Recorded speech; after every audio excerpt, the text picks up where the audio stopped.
Hola a todos, ¿cómo están? Buenos días, buenas tardes, buenas noches. Ya me encuentro un poco mejor, ya salí del estado del estado de fiebre, un poco rara, así que estoy mucho mejor. El tema es muy amplio y la verdad que, como siempre, trato de no ni siquiera pensar en qué es lo que vamos a hablar. Em, pero es un tema bastante amplio, me parece, hoy, relacionado a la magia. Así que voy a tratar de ser lo más concreto posible en relación a lo que escribí hoy. Bien, magia. Recordemos de dónde viene la palabra magia. Bueno, antes de ir a lo que significa la palabra magia, vamos a recordar qué es lo que para nosotros es la magia. Para las personas ateas, las personas que no creen en absolutamente nada, la magia básicamente es un conjunto de trucos que engañan a la mente, engañan a la mente para hacerle creer una ilusión, ¿no? Es decir, la mente es muy fácil de engañar la mente. La mente está estructurada en bloques de información y cuando viene alguien que cruza el bloque de información y nos muestra algo que nuestra mente no tiene previo conocimiento, nosotros lo vemos como una ilusión. Y es magia para mucha gente. Serían los trucos de magia, ¿no?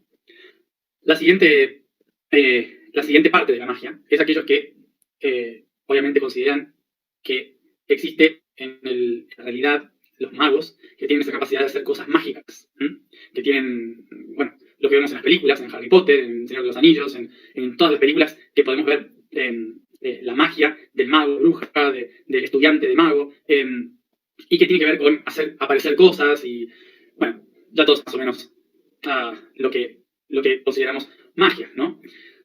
Por otro lado, más allá de este tipo de magia, está la magia ancestral. La magia ancestral no tenía que ver con hacer aparecer cosas, sino que tenía que ver con saber usar las cosas del mundo, ¿sí? Básicamente, la magia estaba relacionada a la alquimia, ¿sí? Y la alquimia estaba relacionada a la química y la física, ¿sí? De hecho, alquimia es la química, significa en árabe.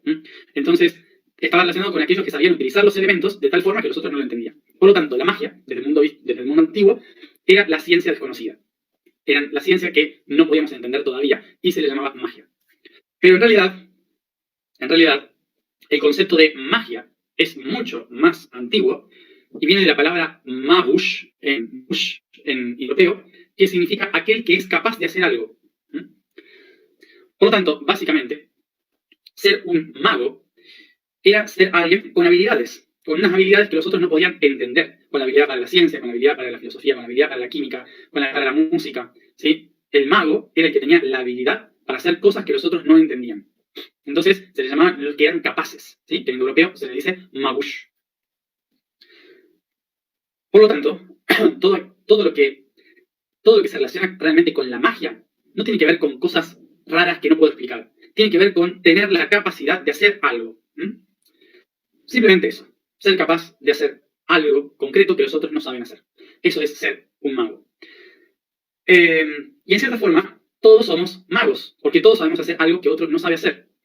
Pero, ¿cómo puedo hacer eso? ¿Cómo puedo despertar mi magia interior? Para despertar mi interior, tengo que ir al interior a buscar las herramientas de la magia. Entonces, fíjense la relación que había con la magia. La magia tiene que ver con lo que los ojos no ven. Tiene que ver con, si yo estoy mirando esto, ¿sí? Si yo estoy mirando esto que está acá, entonces solo me voy a quedar con lo que veo, solo me voy a quedar con esa realidad. El mago es alguien que puede ver más allá, ¿sí? El mago es quien puede ver más allá de las cosas. Por lo tanto, no sé, si yo les muestro esto, con nuestra mente simplista podemos decir, ¿qué es esto? Yo les digo, ¿qué es esto? ¿No? Entonces, la mente simplista diría un lápiz, ¿no? Pues solamente mis ojos viendo un lápiz. Pero, alguien que ve más allá estaría diciendo que es un árbol, ¿sí? Un árbol que dio su vida, un árbol que dio su vida, y una roca que se transformó. Entonces acá adentro hay la información de una montaña y la información de un bosque. Hay mucho más acá adentro que solamente un lápiz. Entonces, ver más allá de lo que se ve, de lo ilusorio, de lo que está oculto, ¿sí? Dentro de las cosas que vemos simples. Entonces, para poder ver lo que está más allá, ¿qué tengo que usar? La imaginación. Tengo que tener la capacidad de cerrar los ojos, de ir más allá de lo que ven mis ojos. Y tengo que ir a las sombras de mi mundo interior para imaginar. Y esto nos lleva a entender una percepción muy antigua. La percepción muy antigua decía que todo lo que yo veo es lo que ya existe, es lo que está creado. Entonces, ¿dónde encuentro al creador? Si lo que veo es lo creado, el creador, por lo tanto, debe estar cuando cierro los ojos, en lo que no puedo ver. Si cierro los ojos, entonces encuentro al creador. Y, por lo tanto, es cuando los antiguos se dan cuenta de que la mente, el pensamiento, es lo único que puede crear. Es lo único que existe ahí. Es lo único que nos relaciona con el creador, es la capacidad de imaginar. Entonces cierro los ojos y puedo contemplar los planes de la creación. Y cuando los abro, veo lo creado. Entonces lo visible es lo creado, lo invisible es el creador. Es una visión muy simple, ¿no? Sobre la cual se construyeron básicamente todas las religiones. Es un pensamiento ancestral de estar sentados enfrente de un fuego, de una hoguera y filosofar. Pero también hay otra acá. Si al creador lo veo cuando cierro los ojos, cuando voy hacia el interior, esto entonces significa que al creador solo lo encuentro a través de las sombras, a través de la oscuridad. Porque lo creado lo puedo ver en la luz. Todo lo que existe lo puedo ver gracias a la luz del sol. Entonces significa que el creador está en la sombra. Está en la noche, en las cosas que no puedo ver, en lo invisible. Entonces, desde ese momento, se empieza a relacionar al creador con la luna. Se empieza a relacionar al creador con la luna. Se empieza a relacionar al creador con las estrellas, con la Vía Láctea. Se empieza a relacionar al creador con los sonidos, en la noche, con el fuego en la hoguera. Se empieza a relacionar con las danzas en el fuego bajo la luz de la luna. Ahí está el creador, decían. Y una de las cosas que se empiezan a entender del mundo de la imaginación es que en el mundo real, en el mundo del día iluminado por la luz, tenemos al fuego para trabajar y hacer herramientas, tenemos el agua para regar las plantas, el río, tenemos la tierra para plantar, tenemos el aire para respirar. Pero durante la noche, esos 4 elementos se vuelven espirituales, despiertan en su esencia. El agua pasa a ser parte del brebaje, de la ceremonia. El fuego pasa a ser el espíritu. El aire, el viento, es la voz de los árboles. La tierra es parte de la contención, la madre que nos sostiene. Es decir, que durante la noche, los 4 elementos dejan de ser útiles a la vida y pasan a convertirse en el cuerpo de Dios, en el cuerpo de la divinidad. Porque no puedo verlos, solo puedo sentirlos. Esto hizo que se entendiera que Dios, la divinidad, la diosa, lo que sea, se expresa a través del espíritu de los 4 elementos para crear todas las cosas. Es así como empiezan a surgir magos. Los magos como concepto neutro. Había hombres y mujeres por igual. ¿Qué hacían estos hombres y mujeres? Aprendían a hablar con los 4 elementos para manifestar y crear realidades. ¿Sí? Utilizaban los 4 elementos en ceremonias para sentir la información que tenían dentro y plasmarla en materia. Entonces, ¿qué hacían los magos? Lo que hacían con los aprendices era enseñarles a escuchar a los elementos, era enseñarles a sentir los 4 elementos como parte de su propio ser. Era aprender a utilizar los 4 elementos de la naturaleza desde su aspecto divino a través de la imaginación. Y esto nos lleva a entender otra cosa fundamental. Y es que en la noche, en la oscuridad, también estaban los oscuros. Lo que nos daba miedo, lo que nos hacía daño. ¿Quiénes eran los oscuros? Los oscuros, básicamente, eran los animales que nos cazaban. El oso, el lobo, ¿sí? Que durante la noche no podíamos verlos con la luz del sol. Entonces, tenían formas extrañas. Eran las bestias que durante la noche nos podían atacar. Y entonces, en las culturas populares, en las historias y leyendas populares, se empezó a moldear los elementos de la naturaleza con la imaginación, diciendo que esas criaturas que nos atacaban eran espíritus.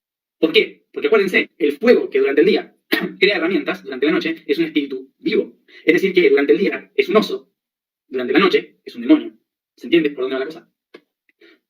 Durante el día, por lo tanto, el humano era un campesino normal, durante la noche era un mago. Durante miles y miles y miles de años, los humanos le han dado a todos los elementos de la naturaleza un aspecto divino durante la noche. ¿Sí? Seres divinos que se expresan durante la noche. Algunos son benévolos, otros son maléficos. Pero son todos aspectos de la divinidad. So, during thousands and thousands of years, have been into the nature, the power of divine during the night. So some of them are benevolent, and other ones are maleficent. Esto, durante la construcción de la historia de la Tierra humana, de nuestro periodo humano, lo que llamamos el Holoceno, durante el periodo del Holoceno en el desarrollo humano, aparecen por primera vez en el plano de la cuarta dimensión lo que llamamos demonios. En el Holoceno, antes no existían. Que lo tengamos en cuenta. Aparecen los demonios, que son los malos. ¿Por qué no existen los demonios, los demonios que nosotros creamos? ¿Por qué existen los demonios que nosotros creamos en la cuarta dimensión y ahora son un mal para nosotros? ¿Sí? Los demonios. Porque con nuestra imaginación, nuestra mente, creamos a los demonios en la cuarta dimensión. Lo creamos nosotros. Los hemos manifestado. Nosotros les hemos dado vida a esos seres. ¿Qué es lo que existía antes de los demonios? Existían los seres de la naturaleza. Los seres creadores. Los espíritus creadores de la noche. Eso es lo que existe en la naturaleza. Básicamente. Y no hay malos o buenos. Son espíritus de la naturaleza. El espíritu de una rosa, el espíritu de un árbol, que se expresan durante la noche porque se pueden sentir durante la noche, porque no los veo, los siento. ¿Sí? Están ahí. Pero no había ni malos ni buenos. Nosotros le dimos un lugar de malos o buenos en función de si nos hacían mal o bien. Bien, entonces todas las criaturas mágicas de las que hablamos normalmente no es que existan en la materia. Todas las criaturas mágicas son todas las capacidades energéticas que tienen las cosas. ¿Sí? Un árbol, durante la noche, tiene una criatura mágica, el espíritu del árbol. ¿Sí? El mago, que tiene la capacidad de sentir más que de ver, puede hablar con el espíritu del árbol. Y ahí surgen las historias de la magia. ¿Se entiende? Recordemos entonces que esto sucede generalmente durante la noche porque está relacionado con el cerrar los ojos y no ver las formas, sino sentir las formas. Bien, entonces, una vez que tenemos esta idea, vamos a tratar de entender entonces cómo un mago se vuelve mago. Si los espíritus creadores hablan durante la noche, esto significa que los seres que comunican y crean la realidad están en la oscuridad, que los creadores, para hablar con los creadores y no con lo creado, tengo que ir a la noche, al oscuro, tengo que ir hacia adentro. Entonces, de esta manera, ¿qué hago? Los magos, primero que tienen que trascender sus miedos a la noche, sus miedos a la oscuridad, sus miedos a lo que podía estar ahí atacándoles. Tenían que superar el miedo para poder escuchar a los espíritus de las cosas. Y para lograr hablar con los espíritus de la noche, primero, ¿con qué espíritu tenía que hablar? ¿Con qué espíritu fundamental tengo que hablar para poder comunicarme con los otros espíritus? El primer espíritu es uno mismo. Uno mismo. El espíritu que está dentro. ¿Sí? Entonces, ¿cómo hago para encontrar el espíritu que está dentro? Tengo que ir adentro. Tengo que ir hacia el interior. ¿Y qué tengo que hacer? Atravesar mis propios miedos, mis propios demonios, todo aquello que me ataca de mi propio ser. Tengo que ir hacia adentro de mi propio ser. Y a partir de ahí, cuando logro atravesarlo todo, es cuando logro encontrar mi propio espíritu. Y cuando hablo con mi propio espíritu en mi interior, habiendo trascendido todos mis miedos, prejuicios, todo lo que estaba a su alrededor, todo lo que estaba en las sombras de mi propio ser, recién ahí puedo empezar a escuchar y sentir y hablar con los espíritus que me rodean. Bien, entonces, para yo volverme un mago, ¿qué tengo que hacer? Tengo que ir hacia mi propia sombra, mi propia oscuridad, reconocerla y usarla como una herramienta para hablar, una herramienta más. Porque en la sombra están los creadores, están los espíritus que diseñan la materia. Allí están los creadores mismos de la realidad. La oscuridad, básicamente, es el espíritu de la naturaleza. La oscuridad es el espíritu creador de la naturaleza. Para yo transformar la naturaleza, ¿con quién me tengo que llevar bien? Con la oscuridad que crea la naturaleza. Por esto, los magos lo que hacían era utilizar la naturaleza, los elementos, para crear cosas que estuvieran relacionadas con la oscuridad para poder transformar en la luz. Vamos a volver entonces al concepto que hablamos mucho antes, para tratar de entender entonces por qué los demonios son malos y por qué me tengo que proteger de los demonios. Recordemos, en la naturaleza no hay nadie que sea maligno. En la naturaleza, todos los seres, básicamente, están cumpliendo un rol. Pero en el mundo de las ideas, todo lo que pasa acá adentro se proyecta hacia afuera. Y en los planos superiores, y en los planos más sutiles, como la cuarta dimensión, se manifiestan como una realidad. Recordemos entonces que durante el periodo del Holoceno, los últimos, no me acuerdo cuántos años ocupa el Holoceno, pero voy a buscar exactamente cuánto ocupa. Ah, vale, sí, no estaba tan equivocado. El periodo del Holoceno abarca aproximadamente los últimos 12 años, ¿sí? Los últimos 12.000 años de historia, que fue cuando se empezó a manifestar más el humano. Bien, tengamos en cuenta que durante el periodo del Holoceno, los últimos 12.000 años, hemos ido construyendo una idea del mundo y de la realidad un poco, un poco diferente a lo que realmente existía. Hemos ido moldeando todo en cuestión de malo y bueno. Y esto ha hecho que las criaturas espirituales que manifiestan la realidad hayan comenzado a moldearse en función de lo que nosotros proyectamos. Entonces, como todas las criaturas mentales son duales, son polarizadas, si yo me considero el bueno y que tengo que luchar contra el malo, entonces esas criaturas van a empezar a actuar en sintonía con eso. Por lo tanto, aparecen un montón de demonios y entidades que lo único que hacen es tratar de vivir de nosotros, de hacernos daño, pero porque en un momento nosotros le dimos ese lugar. No porque por naturaleza hayan sido así, sino porque nosotros le dimos ese lugar. Antes de todo esto, los seres demoníacos eran considerados creadores de realidades, no eran considerados malos, no estaban en contra de nosotros. Antes de todo esto, todos los de oscuridad eran tomados como parte de los creadores. No había una división entre malos y buenos. Otra cosa fundamental, Lucifer. Lucifer no era el malo de la película. Lucifer significa la luz más bella, ¿sí? Eso significa lucus hermosus, la luz más bella, o sea que era la luz más radiante que le permitió al universo crear, manifestar. O sea que desde el principio de las cosas, nosotros tenemos un caos en la cabeza en relación a la historia que no tiene nada que ver con lo que pasó. ¿Por qué surge el mundo demoníaco en nuestra cultura? ¿Por qué surge esta lucha contra el mal en nuestra cultura? Por algo muy básico. Cuando un ser sabe cómo controlar su propio ser interior, es un ser libre, es un ser creador. Y esto a las religiones no les conviene, porque cuando una religión surge, lo que intenta justamente es controlar. Pero no está mal que lo haga. ¿Por qué? Porque en la historia fue un sistema útil la religión. Fue un sistema útil para un montón de población irresponsable, ¿sí? Que no quería hacerse cargo de su propio poder interior. Entonces lo que hizo fue proyectarlo en un dios externo. Y toda la cultura lo que hizo fue generar básicamente una lectura en ese dios externo. Simple. No es porque alguien quiso controlarlo, no, fue natural, fue pasando. Fue pasando.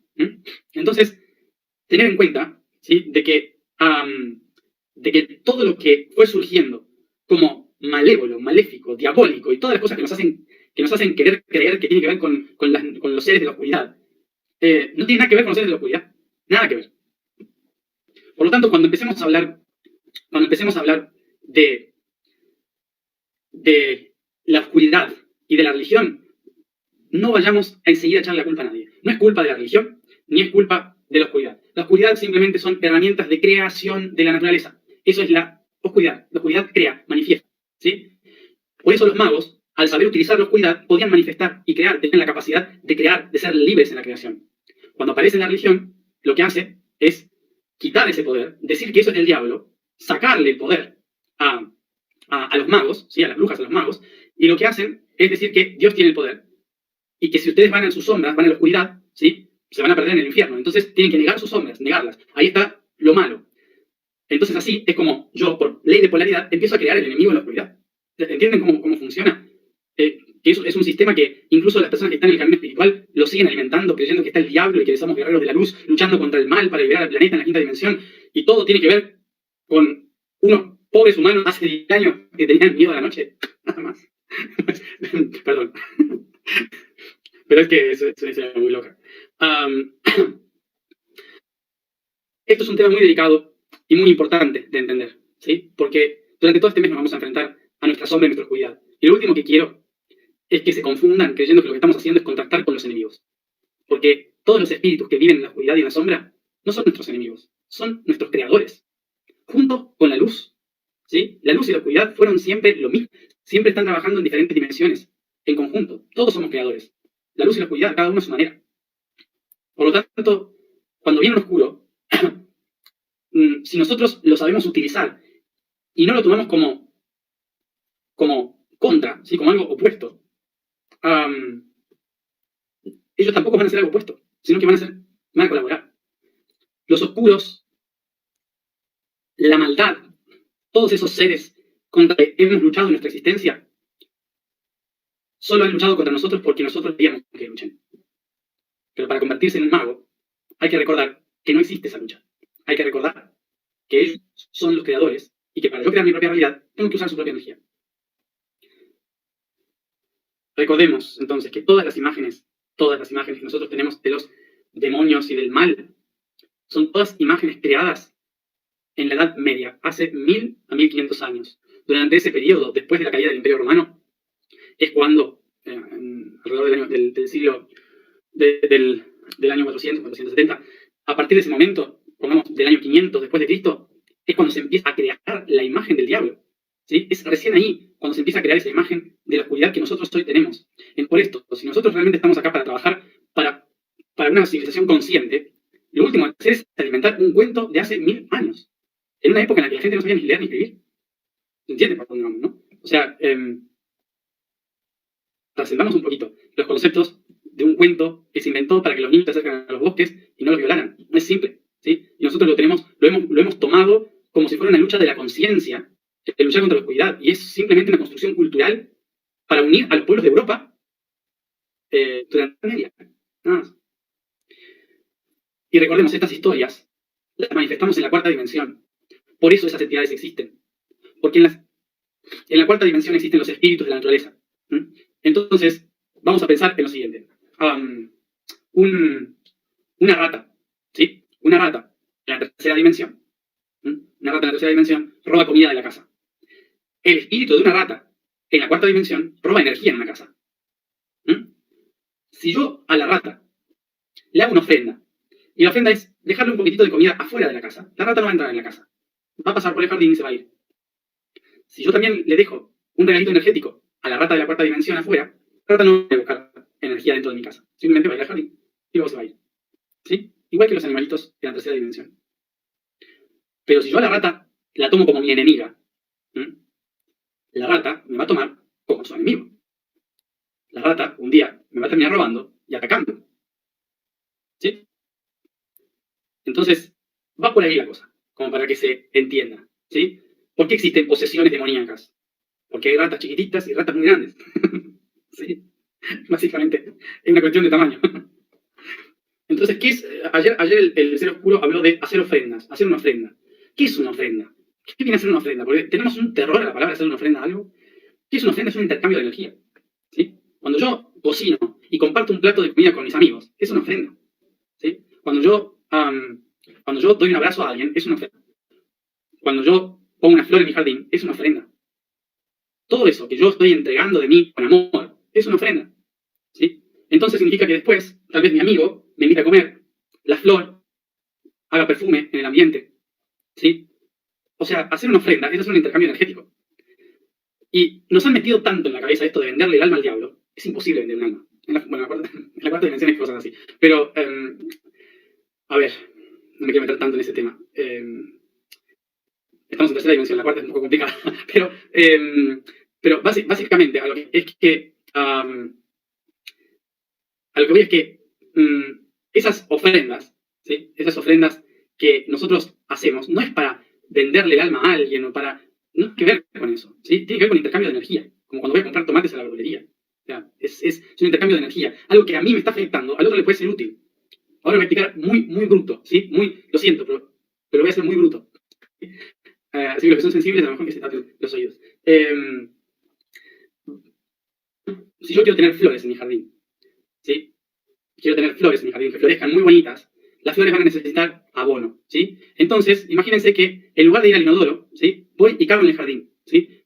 Que tengo mejor porque los humanos, la verdad que contaminan, cuando, en lugar de ayudar, contaminan. Pero imagínense que en lugar de abono del caballo, lo que hago es defecar en mi jardín, taparlo, ¿sí? ¿Y qué hice con esto? Algo que a mí no me sirve, que es mi propia mierda, ¿sí? Que ya no me sirve, que me hace mal dentro, que es mi propia mierda.